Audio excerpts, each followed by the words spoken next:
noches, América. Salió triunfador Justin Trudeau y Canadá verá 4 años más del Partido Liberal. El primer ministro, con su magnetismo y su arrolladora victoria frente a los conservadores, tendrá 4 años más de liderazgo, aunque no se libró de algunos escándalos. Aún así, ha logrado una mayoría en escaños más sólida de lo previsto, pero no absoluta, lo cual dificulta su labor como gobernante del país. Con el 93% de escrutinio, los liberales lograron 156 de los 338 escaños de la Cámara de los Comunes. La mayoría absoluta es de 170.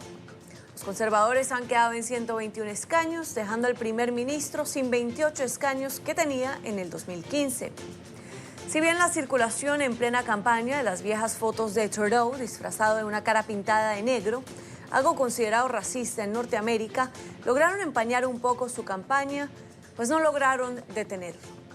Sin embargo, el escenario de Trudeau llevando un chaleco antibalas en uno de los mítines más multitudinarios a raíz de unas amenazas es quizás la muestra más gráfica de las tensiones que comienza a vivir el país de Norteamérica menos violento y desigual del mundo.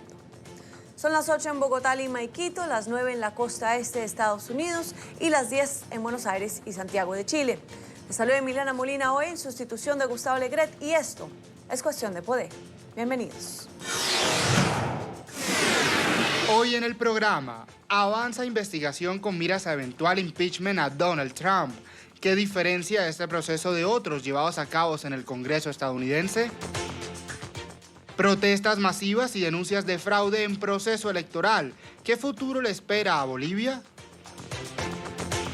Analizamos la economía de América Latina en medio de convulsionados escenarios políticos en la región.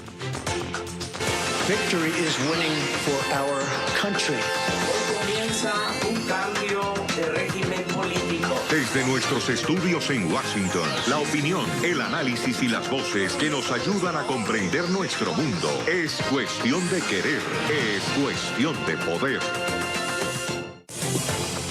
Comenzamos. Las investigaciones que podrían llevar al presidente estadounidense Donald Trump avanzan con agilidad y mucho más rápido si lo comparamos con el proceso del expresidente Richard Nixon o el expresidente Bill Clinton. Ahí tienen la gráfica.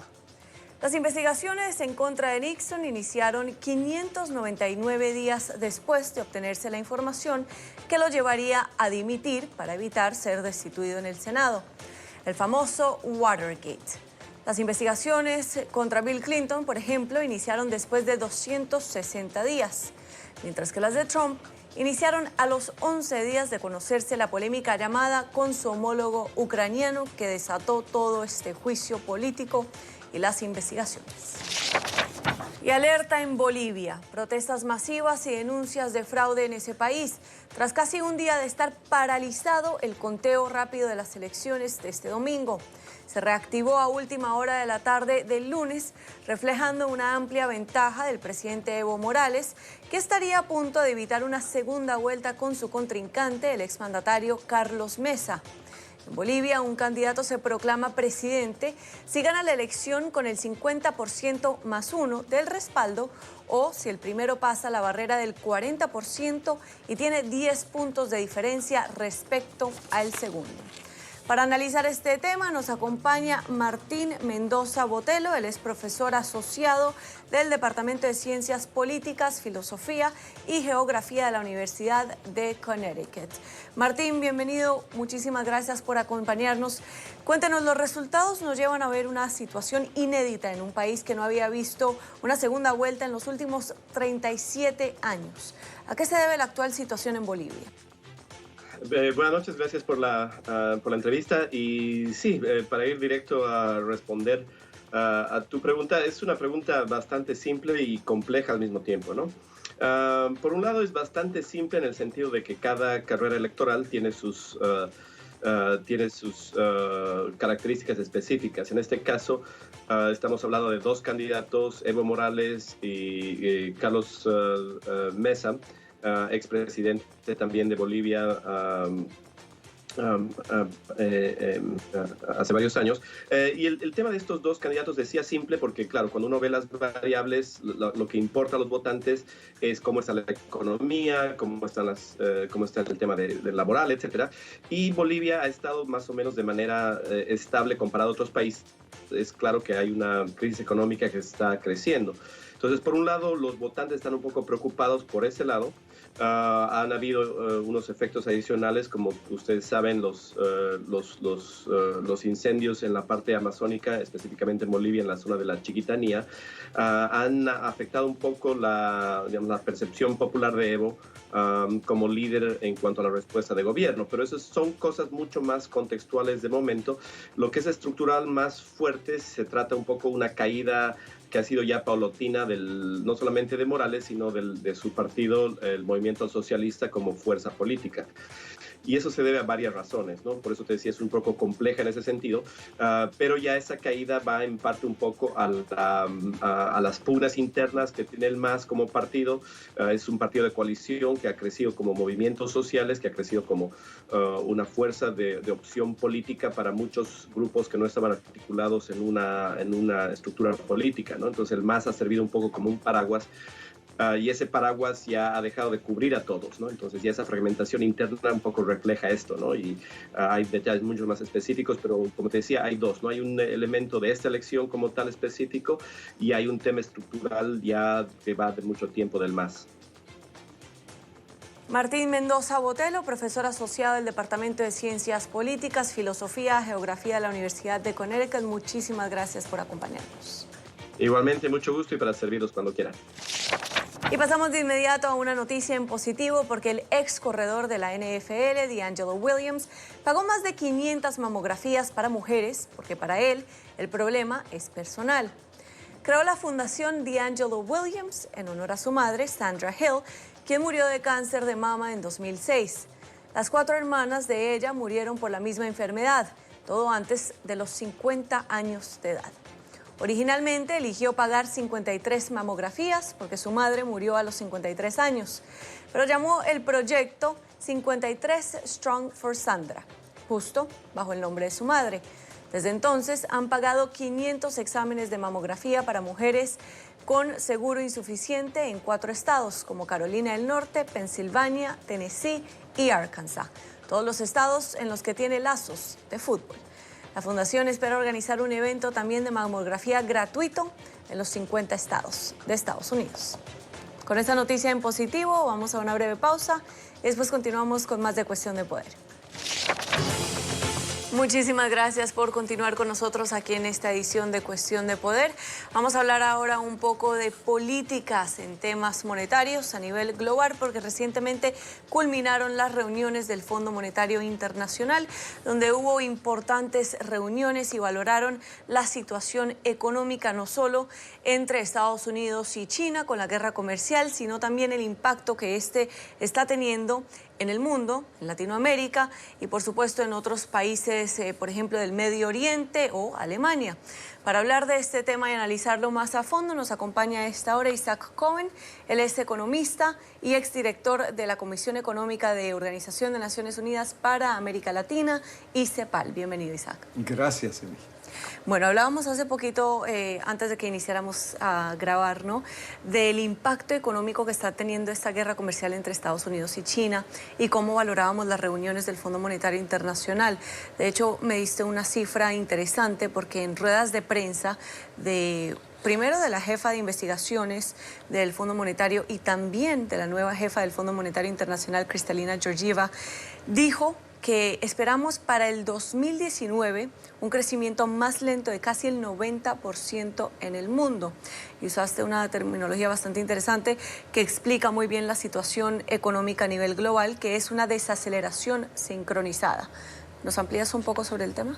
Precisamente, ese fue el término utilizado por la directora de investigación del Fondo Monetario, Gita Gubinat, cuando hizo la presentación del Panorama Económico Mundial, que es la publicación estelar que ellos sacan para las reuniones de otoño. Yo diría que la frase clave que ella utilizó para describir la situación económica mundial es esta idea de una desaceleración sincronizada. O sea, yo diría el mundo entero está cayendo. La economía mundial está disminuyendo. Y eso se reflejó en las revisiones que hizo el fondo sobre sus propias predicciones. Recortaron 0,2% a la predicción para 2019 y la dejaron la tasa de crecimiento mundial en 3%. Esta es la tasa más baja desde la gran recesión de 2009. O sea que estamos hablando de la tasa más baja en 10 años. Wow. Por una parte. Por otra parte, la directora de investigación destacó también la razón por la cual la economía mundial ha caído en esta desaceleración sincronizada. Y ella atribuye, lo cual a mí me parece muy certero, atribuye la desaceleración al hecho de que tenemos tensiones comerciales muy graves en el mundo. Y esas tensiones comerciales están deprimiendo el comercio de manufacturas, por una parte, y la inversión, porque muchos inversionistas están esperando a ver cómo se resuelve la tensión comercial para invertir. El Fondo Monetario da un paso más, y eso me pareció muy interesante porque cuantificó el daño que está causando la guerra comercial a la economía mundial. Y como lo dijo la señora Gubinates, dijo, bueno, la economía mundial ha perdido 0,8% en este año a causa de la guerra comercial. Y esto creo yo que es una noticia importante, porque ahorita no están diciendo, bueno, es que esto está causando daño. No, ¿cuánto es el daño? Y perder casi 1% de crecimiento en un año es una cosa muy seria. Y la jefa del Fondo Monetario Internacional, Isaac, va un poco más allá también y dice que debemos actuar ahora, una vez llegue la recesión, va a ser muy tarde. ¿A qué se refiere con actuar ahora? ¿Qué pueden hacer países, por ejemplo, en Latinoamérica, para impedir o ayudar a que esta situación pues, no sea tan grave? Bueno, en vista de que el origen del problema está en la guerra comercial, pues habría que enderezar la atención hacia las políticas proteccionistas que está practicando la Casa Blanca. O sea, esto en el mundo está ocurriendo precisamente porque Estados Unidos, que es la economía más grande del mundo, está practicando una política proteccionista. ¿Y qué significa eso? Pues que le está poniendo impuestos, porque los aranceles son impuestos a las importaciones del mundo, casi de todo el mundo. Empezó con México, empezó con otros países, siguió con China, en fin. Esto lo que ha hecho es, como muy bien lo dijeron en el Fondo Monetario, esto ha deprimido el comercio de manufacturas y ha afectado la inversión. Y uno lo ve cada vez que ponen un arancel nuevo, un impuesto nuevo, la bolsa se viene para abajo. Los inversionistas están muy inquietos respecto a esto. Isaac, por ejemplo, en Alemania ya vimos que entraron en un periodo de recesión. Un país, una potencia como lo que es Alemania, si está pasando ya por esto, ¿qué podemos esperar para América Latina y países como Argentina, que ya de por sí están pasando por un mal momento? Bueno, América Latina en general está desacelerando considerablemente. La tasa de crecimiento esperada para América Latina es apenas, creo que de 1% para este año. Y ahí coincide el Fondo Monetario, la CEPAL, el Banco Mundial, todos están de acuerdo en esto. Pero como América Latina es un continente, ¿no? Ahí hay situaciones diferentes. Por ejemplo, hay economías como la economía del Perú, que estaba creciendo 6%, ahora va a crecer 3%. Claro. No es tan grave, pero es una desaceleración, pero no es una recesión. No es una recesión. Colombia, por ejemplo. Colombia se ha estado escapando de esta situación. El manejo de la economía colombiana revela una capacidad para sortear estas crisis. Y además conflictos políticos domésticos, o sea, la economía de Colombia tiene esta capacidad de crecer a pesar de todas estas circunstancias, ¿no? Pero tenemos casos muy delicados en América Latina en este momento, para ni siquiera hablar del caso de Venezuela, que es una economía que se está achicando literalmente, ha expulsado a casi 5 millones de sus ciudadanos. Una depresión demográfica de esa magnitud afecta a la economía. Pero está el caso argentino, que pues a la puerta de elecciones se plantea una situación delicada porque tiene un compromiso con el Fondo Monetario Internacional que no es seguro. 57.000 millones de dólares, que asciende a 52.000 millones de dólares, que pues no está seguro que el nuevo gobierno, de perder las elecciones el presidente Macri, no está seguro que el nuevo gobierno continúe con eso. Entonces hay una cierta incertidumbre respecto a lo que puede venir en Argentina. Y Argentina tiene un largo historial de no pagar deudas al Fondo Monetario Internacional, ¿no? Bueno, tradicionalmente cuando Argentina no ha podido obtener un rescate del Fondo Monetario no le ha quedado otra más que renegociar la deuda. O sea, si el presidente Macri no tuvo que hacer eso fue precisamente por el rescate del Fondo Monetario. Claro. El Fondo Monetario prácticamente rescató a la economía argentina. Pero eso vamos a ver si continúa. Esa es una gran interrogante que hay en este momento. ¿Y qué puede hacer el Fondo Monetario Internacional para contrarrestar los efectos de la desaceleración sincronizada que estamos viendo actualmente? Bueno, la directora gerente del Fondo Monetario, la señora Georgieva, dijo, pues hay que tratar de componer el techo cuando no está lloviendo y hay que empezar a actuar ahora. Yo creo que esa es una muy buena expresión, pero el problema es que habría que sincronizar la respuesta también, porque esta es como muy bien lo dijo la jefa de investigaciones, esta es una desaceleración sincronizada. La respuesta tendría que ser sincronizada también. Y se ve muy difícil la posibilidad de que haya un acuerdo en este momento, como lo hubo, por ejemplo, para la gran recesión, en donde todos se pusieron de acuerdo para tener programas contracíclicos y combatir la recesión. En este momento se ve más difícil que eso se pueda construir.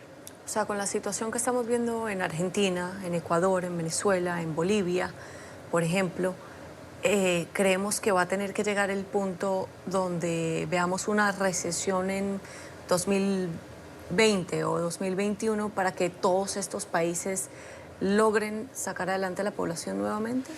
Prácticamente, vamos a ver, yo tengo la impresión de que hay matices en América Latina, porque no todos están experimentando dificultades. Unos tienen más dificultades que otros. Claro. Por ejemplo, Centroamérica se ha logrado escapar de la caída.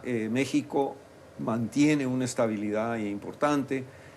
A Colombia ya la mencioné, Perú, Chile, a pesar de que Chile depende mucho de sus exportaciones de cobre, ha logrado sortear un poco la dificultad, pero son los grandes países los que han tenido dificultades, son Argentina, Brasil, y esos son los que están bajando el promedio en América Latina, y ahí está el problema.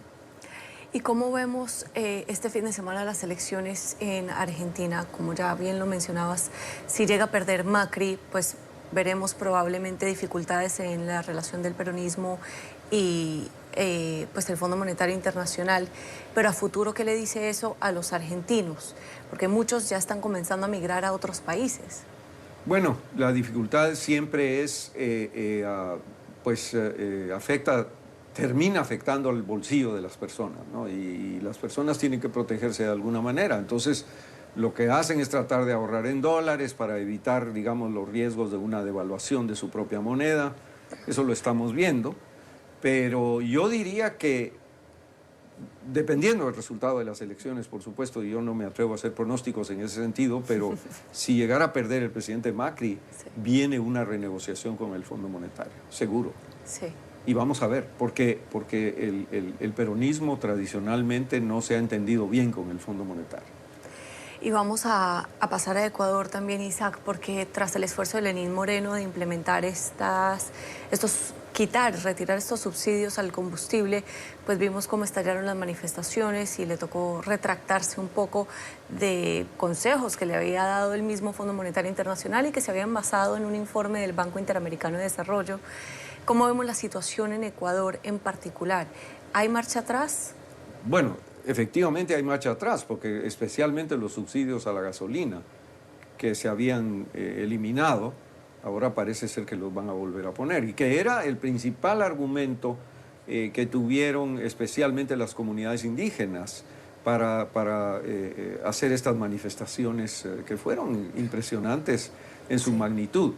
Ahora, yo creo que es interesante que el gobierno haya cambiado su posición, porque, porque estas medidas yo creo que tienen que ser con el apoyo del pueblo, porque si no es muy difícil ponerlas en práctica, sobre todo en términos democráticos. Claro. Si se quiere hacer autoritariamente, eso es otra cosa, pero si se quiere hacer en términos democráticos, pues a lo mejor una mayor consulta con los ciudadanos puede llevar a una mejor política. Pero sí es afortunado, creo yo, que se haya terminado el conflicto cuando el gobierno logró echarse para atrás, ¿no? Isaac, y aparte de Latinoamérica, los estragos de esta guerra comercial entre China y Estados Unidos, de hecho, comienzan a sentirse también acá en la Unión Americana. De hecho, en Washington estaba revisando recientemente los precios de viviendas. Hay viviendas que en Washington muchas veces no duran más de 1 o 2 semanas y recientemente están durando hasta 60 días o más y las han estado bajando de precio unos 15,000, 20,000 dólares para intentar incentivar al consumidor.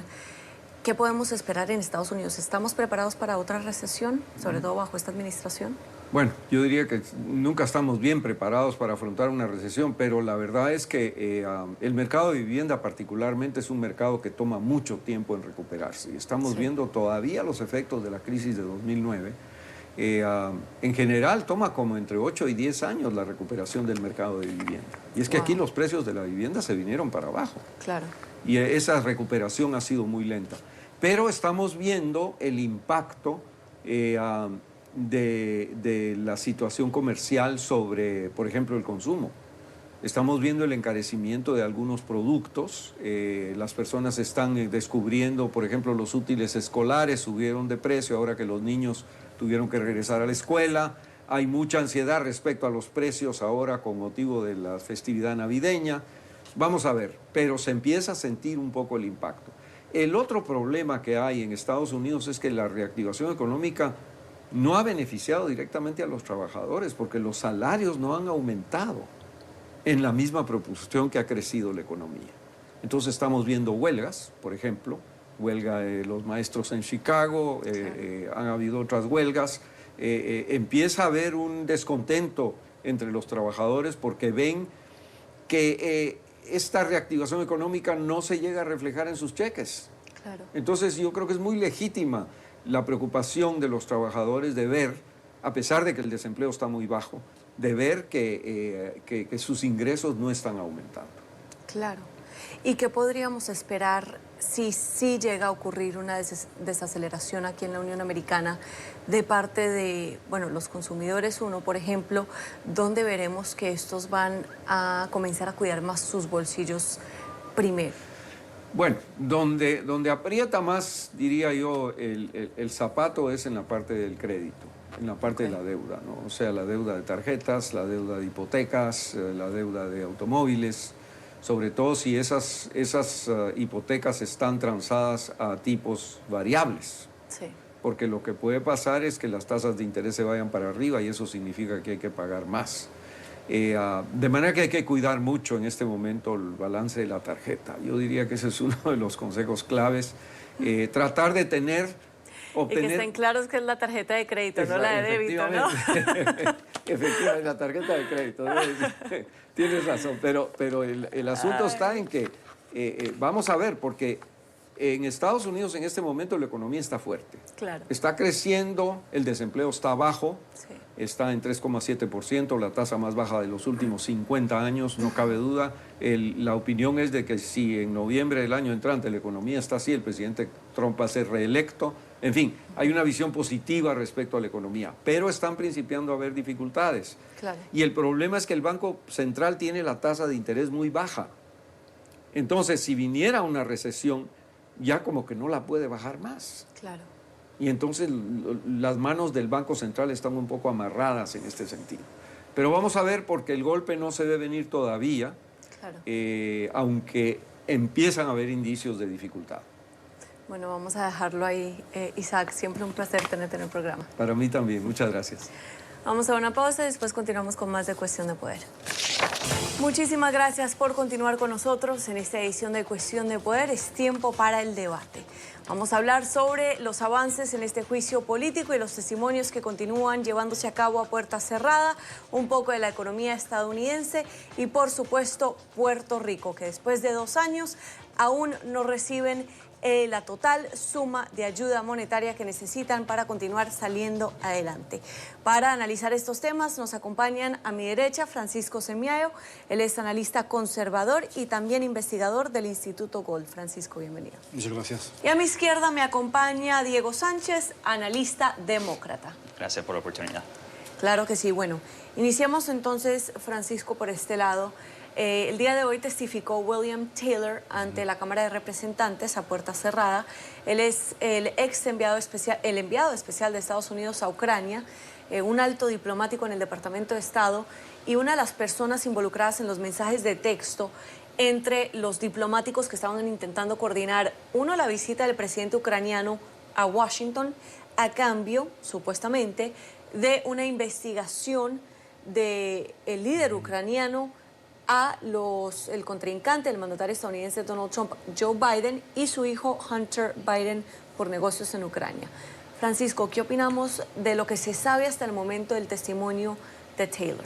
El testimonio, obviamente lo que se ha salido no es muy bueno, pero la situación que tenemos también, estamos teniendo estas testificaciones detrás de puertas cerradas, y los que están manejando las sesiones, los demócratas, es un propósito que lo tienen, que no puede haber una, como dicen en inglés, cross-examination de los republicanos. Ellos no pueden llamar testigos también de su parte. Y entonces lo que sale está controlado. Entonces sería bueno poder ver, como en muchos casos, que uno es para el récord público, y lo que están controlando, como dicen, el leaking, hasta cierto punto es controlado. Pero yo siempre he dicho que para los ópticos esto fue una cosa muy mala en la manera que se hizo. Porque coincidió con la elección. Yo no sé qué pasó, si dijeron, bueno, es obvio que Biden está corriendo, vamos a ver si podemos hacer eso, pero lo que es como dice la certidumbre, es que hay humo ahí y hay que investigar lo que pasó con el señor Biden y qué hizo él para influenciar las cosas con su hijo. Y esto se hubiera hecho ya mucho antes, pero a la misma vez, con el señor Trump, uno tiene que, bueno, yo creo que hay que investigar las cosas, pero en mi opinión en este momento uno tiene que pensar, bueno, este es el dinero de los que pagamos impuestos, entonces si tú vas a dar una cantidad a ese país, uno dice, nunca es gratis, siempre hay condiciones. Entonces si hay una situación donde hay algo que investigar, y estamos hablando que el Partido Demócrata dice, bueno, ellos infiltraron nuestro sistema, y no se supo nada después de eso. Entonces, sería que el presidente, en su interés y para este país, está diciendo, tenemos que investigar a ver qué pasó, porque ellos tienen control sobre eso. O también otra persona puede decir, bueno, lo están haciendo por razones políticas. Y uno tiene que entonces hacer la pregunta que si eso cae bajo haciendo un crimen, que puede ser, como dice, por razones de impeachment. Claro.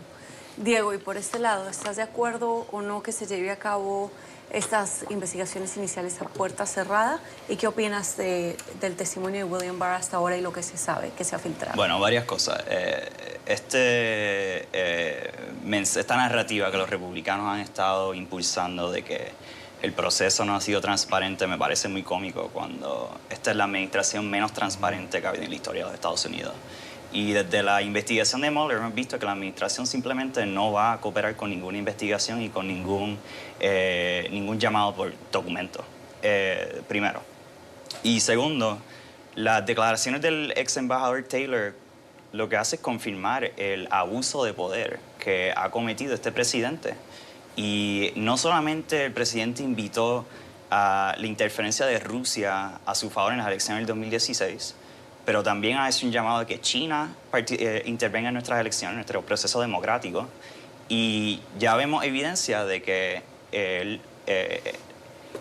no iba a permitir que la ayuda militar a Ucrania, que es un aliado estratégico en esa región, no iba a avanzar a menos de que Ucrania investigara a un oponente político del presidente. Así que merece no solo una investigación, yo creo que ya debería la Cámara votar a recomendar estos artículos del impeachment. Yo estoy de acuerdo que se debería hacer el proceso de votar. Tienen que hacerlo. Y esa es la cosa que yo estoy diciendo, que no ha sido un proceso transparente, porque esto hace un precedente muy peligroso para el futuro. Y creo que Trump, aunque muchas personas no están de acuerdo con él, dijo una cosa interesante, que esto significa que cuando gane un demócrata por lo más poco, que es decir, los republicanos, podemos empezar un proceso. Lo que estamos viendo es un proceso con puertas cerradas. Llegó un miembro de ese propio comité que fue republicano y lo echaron de esa reunión. Entonces, hay un proceso actual para este procedimiento. Como digo, yo no estoy diciendo que no se debe hacer. Si hay algo ahí, hay que investigarlo. Si hay un crimen, hay que hacerlo, pero hay que hacerlo de una manera apropiada. Y acerca de lo que dicen que esta administración ha sido la más no transparente, hay que recordar que la prensa mayormente, que es liberal, y hay diferencia entre eso, ellos mismos acusaron a la administración Obama de ser no transparente. Ahora hay que comparar, ¿verdad? Por punto a punto, pero estamos hablando de... Sí. No, para investigar, para saber quién, ¿verdad? Pero hay que decir que esto salió, que la prensa propia dijo que no son transparentes. Entonces, para acusar la administración Trump de hacer eso, hay que también ser honesto y decir, bueno, también fue acusado, y por la prensa liberal, a lo mismo de Obama, porque estamos viendo que él hizo, como dice, espionaje, como dice, a los propios de la prensa que estaban cubriendo cosas que él no quería. Entonces también queremos saber de eso. ¿Qué ocurre una vez los demócratas decidan llevar esto a votación? ¿Pasa de inmediato al Senado o simplemente inician ya la investigación oficial de que terminan el juicio político? O sea, ahora se están llevando las investigaciones, pero ¿qué ocurre una vez votan? Bueno, de acuerdo a la Speaker Pelosi, el calendario, como ellos quieren estipularlo, ellos quieren tener un voto antes del Día de Acción de Gracia. Eso es una agenda agresiva. No solamente esta investigación relacionada a Ucrania, pero hay varios otros problemas que la Cámara está investigando, los varios comités. Así que la pregunta es cuántos artículos se van a presentar en el Pleno de la Cámara y entonces ver si lo aprueban antes del Día de la Acción de Gracias y entonces pasamos al juicio en el Senado, como estipula la Constitución de los Estados Unidos. ¿Y cuál sería la estrategia de esa votación de parte de la Cámara de Representantes si se pasa a un juicio con un Senado republicano? O Sí, sea, bueno, ¿sería una estrategia creo que por este momento el voto lo tienen en la Cámara. en la Cámara baja? Entonces claro, posiblemente pero no en lo el podemos Senado. ver lo mismo que pasó con el señor Clinton, que donde pasa la Cámara, pero cuando va al Senado no va a pasar. Creo que hay ciertas presiones por ciertos demócratas en el Senado que representa estados donde mayormente hay muchos que apoyan al señor Trump y están preocupados de perder la posición. Entonces, y también a la misma vez podemos ver posiblemente que la Corte Suprema puede también interferir, depende de lo que está pasando también. Entonces, Estábamos hablando con una fuente detrás de cámaras que me comentaba que en el Congreso, si la Cámara de Representantes llega a votar de una vez para destituir al presidente Trump, sí, por supuesto que tienen los votos, pero una vez pase al Senado, pues muchos temen criticar a Trump públicamente, pero que si la votación fuera a llevarse a cabo en el Senado, digamos, en el anonimato, que hay casi que 100% probable que muchos republicanos voten también para destituir a Trump. ¿Sabemos algo de lo que se está diciendo a puerta cerrada? Ya sabemos que públicamente, pues Mitt Romney, senador republicano, lo ha criticado. Lisa Murkowski también lo ha criticado, republicana. Un representante en Florida también ha sido un férreo crítico recientemente, pero si se lleva a puerta cerrada esa votación en el Senado, ¿sí se podría destituir al presidente Trump? Mira, yo pienso que si este voto fuera anónimo, el presidente estaría destituido ya hace mucho tiempo. Pero la realidad es que el Partido Republicano, especialmente en el Congreso, le tiene mucho miedo al presidente. Y han abandonado todos sus principios solo para pues, mantenerse en el poder. Y sí hemos visto comentarios del senador Romney, que es una voz que casi solo, moderada, básicamente, claro. exacto. Y de Murkowski y los otros senadores que están en estados que pues son vulnerables en las próximas elecciones. Están arriesgando sus escaños, arriesgando por decirlo sus así. asientos, correcto. Pero la diferencia yo creo que va a ser que las encuestas continúan demostrando un apoyo que va creciendo entre el público, y especialmente en estos estados claves como Colorado, la Florida, Carolina del Norte, donde hasta votantes republicanos no están conformes, no están felices con este comportamiento de Casa Blanca. Así que ese tipo de presión podría tal vez empujar varios republicanos. Lo que tenemos que ver los también demócratas. es que si hay personas que no están felices con el señor Trump porque es un total, no podría decir, de la manera que se comporta públicamente, no como una persona estatal. compararlo también a que sí quebró actuales leyes. Pero sí, yo creo que hay políticos que actúan con interés político y no de verdad con conciencia. Pero creo que hay también los que están viendo el proceso y no se han decidido porque están viendo cosas que preocupan a muchas personas, igual como este proceso está pasando, por razones políticos también. No sé si están tratando de proteger lo que ha hecho ciertos demócratas con los ucranianos, otros tipos que, como dice el Deep State, ¿verdad? Este grupo de personas que existen dentro del gobierno que por muchos años han tenido sus maneras de hacer las cosas. Claro. Tampoco voy a decir que el señor Trump está limpio, pero creo que algo se salió con lo que salió el señor Nunes y se han descubierto muchas cosas. Entonces, a mí no me sorprendería que personas están tratando de encubrir cosas y todavía tenemos que esperar el reporte del Inspector General. Y muchas personas dicen que hay cosas que pueden pasar ahí, que pueden salir a la luz, que va a disturbir a muchos americanos acerca de las cosas que están pasando. Va a preocupar a muchos americanos. Bueno, pasemos rapidito, si quieren, al tema de la economía. ¿Qué sabemos al respecto, Diego? ¿Y es de pronto muy temprano para predecir una posible recesión? Básicamente hemos visto ya unas señales de que los Estados Unidos está acercándose a una recesión. Yo creo que en la mañana de hoy el presidente tuvo una de sus famosas conferencias de prensa, básicamente una mala crianza pública, donde pues él dijo que la economía está en un estado fantástico y que es la mejor economía que ha habido en la historia de los Estados Unidos. Pero ese no es el caso cuando pues vas a los estados, a las ciudades, localidades, hay muchas familias que todavía están sufriendo, los ingresos no han aumentado, el costo de vida sigue aumentando y muchos de estos problemas son causados por el mismo presidente Trump a través de estas guerras comerciales con China, estas amenazas a México, a Canadá, nuestros aliados. Así que ya veremos, pero todos los indicios tienden a señalar que por lo menos esto es una consecuencia de la política pública de Trump. Las cosas, en mi opinión, podrían haber sido hechas mejores, ¿verdad?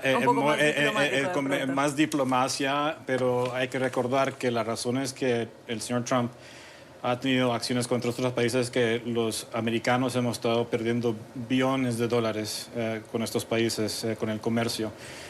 Pero cuando vemos la economía, creo que la actitud que tiene él y la manera que las cosas sí van a sufrir, porque, como dice, cuando hace una tensión, hay más tensión en regreso. Pero a la misma vez, cuando uno ve a las políticas y regulaciones que se han hecho en este país, ha mejorado la vida. Para todos, no, es verdad, especialmente para la gente más pobre. Yo me considero parte de la media clase y yo no he visto esos beneficios.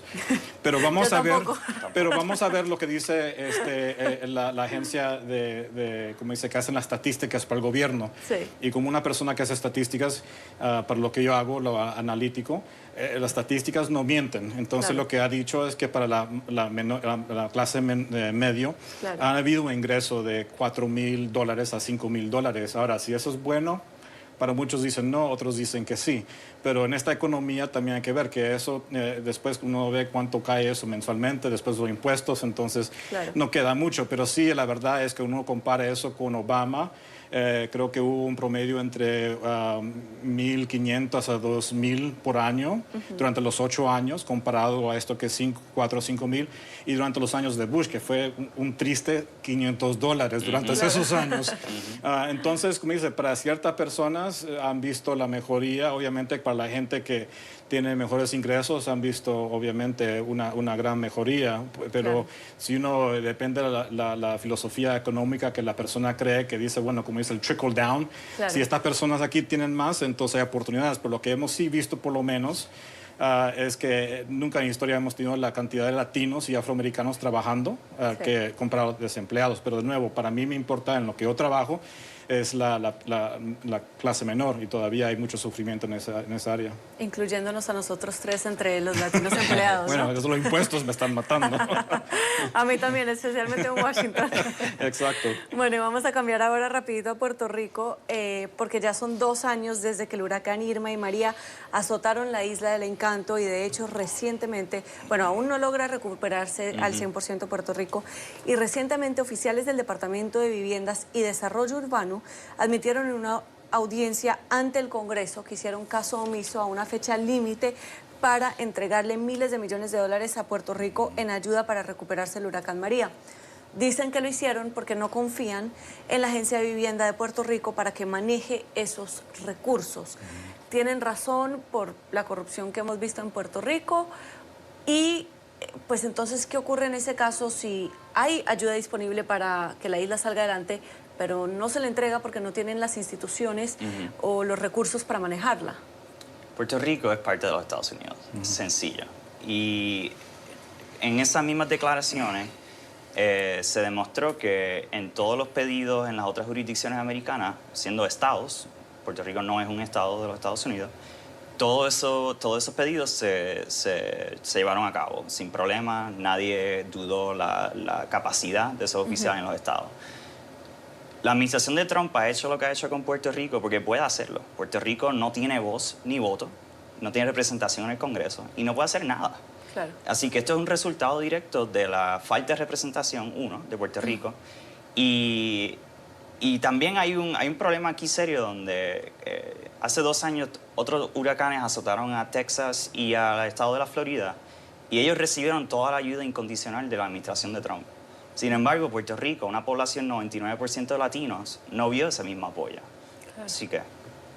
Uno tiene que ver también, no solamente necesariamente reciente, cuando se ha visto mucha corrupción, pero hemos visto que se ha descubierto que mucha de la ayuda que se mandó han sido descubiertas en casas de estoraje, donde no llegó a la gente. Entonces no sé si eso se puede decir que fue sabotaje o qué, pero tristemente ayuda que se mandó no llegó al donde se tenía que ver. Y yo actualmente estoy tratando de hacer un estudio porque la universidad donde saqué uno de mis títulos hicieron un estudio que no fue actualmente...